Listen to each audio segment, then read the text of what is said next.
Hello दोस्तों, मैं आपकी कुमकुम भट्ट अपने यूट्यूब चैनल पे आप लोगों का स्वागत करती हूँ, तहे दिल से प्रणाम करती हूँ। देखिए, सभी लोग मैया भवानी का दर्शन करने जाते हैं। सबसे सुंदर, सबसे बढ़िया हम लेके बैठे हैं। इनसे कोई बाल स्वरूप कंचका नहीं मिलेगा, तो आप लोग दर्शन कर लीजिए। कितनी ही सुंदर, कितनी ही प्यारी देवी जी आ गई हैं हम लोगों के बीच। एकदम बहुत ही सुंदर, बहुत ही बालक के रूप में मिली हैं हमारे घर पे। हमारी बच्ची को देख लीजिए, या बहुत सुंदर देवी जी आई हैं कंचका के रूप में। चलिए सुनाने जा रहे हैं। मैया निबिया के पेड़वा पे तीन पतिया, मैया निबिया के पेड़वा पे तीन पतिया, एगो सुबह एगो शाम एगो अधीरतिया, एगो सुबह एगो शाम एगो अधीरतिया। मैया निबिया के पेड़वा पे तीन पतिया, मैया निबिया के पेड़वा पे तीन पतिया, एगो सुबह एगो शाम एगो अधीरतिया, एगो सुबह एगो शाम एगो अधीरतिया।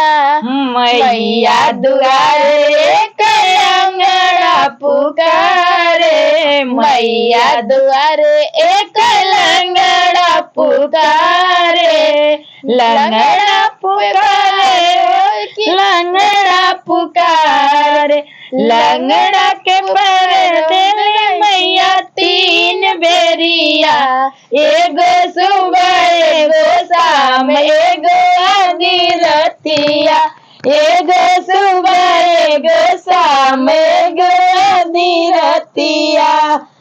मैया निबिया के पेड़वा पे तीन पतिया, मैया निबिया के पेड़वा पे तीन पतिया, एगो सुबह एगो शाम एगो अधीरतिया, एगो सुबह एगो शाम एगो निबिया के पेड़वा पे तीन पतिया, मैया निबिया के पेड़वा पे तीन पतिया, एगो सुबह एगो शाम एगो अधीरतिया, एगो सुबह एगो शाम एगो अधीरतिया, एगो सुबह एगो शाम एगो अधीरतिया।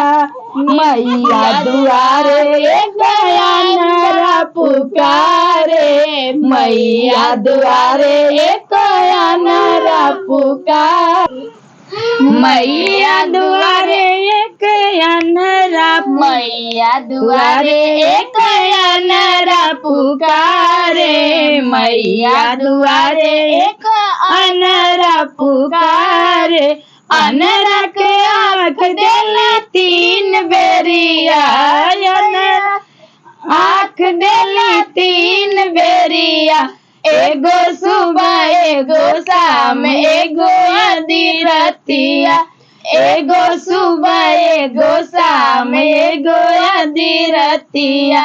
निबिया के पेड़वा पे तीन पतिया, मैया निबिया के पेड़वा पे तीन पतिया, एगो सुबह एगो शाम एगो अधीरतिया, एगो सुबह एगो शाम एगो अधीरतिया। मैया दुआरे एक कन्या पुकारे, मैया दुआरे एक कन्या पुकारे, कन्या के घर बर देला तीन बेरिया, मैया कन्या के घर बर देला तीन बेरिया, एगो सुबह एगो शाम एगो अधीरतिया, एगो सुबह एगो शाम एगो अधीरतिया। निबिया के पेड़वा पे तीन पतिया, मैया निबिया के पेड़वा पे तीन पतिया, एगो सुबह एगो शाम एगो अधीरतिया, एगो सुबह एगो शाम एगो अधीरतिया। मैया दुआरे एक बालक पुकारे, या दुआरे एगो बालक पुकारे, बालक विद्या देली तीन बेरिया मैया, बालक विद्या देला तीन बेरिया, एगो सुबह एगो शाम एगो आधी रतिया, एगो सुबह एगो शाम एगो आधी रतिया।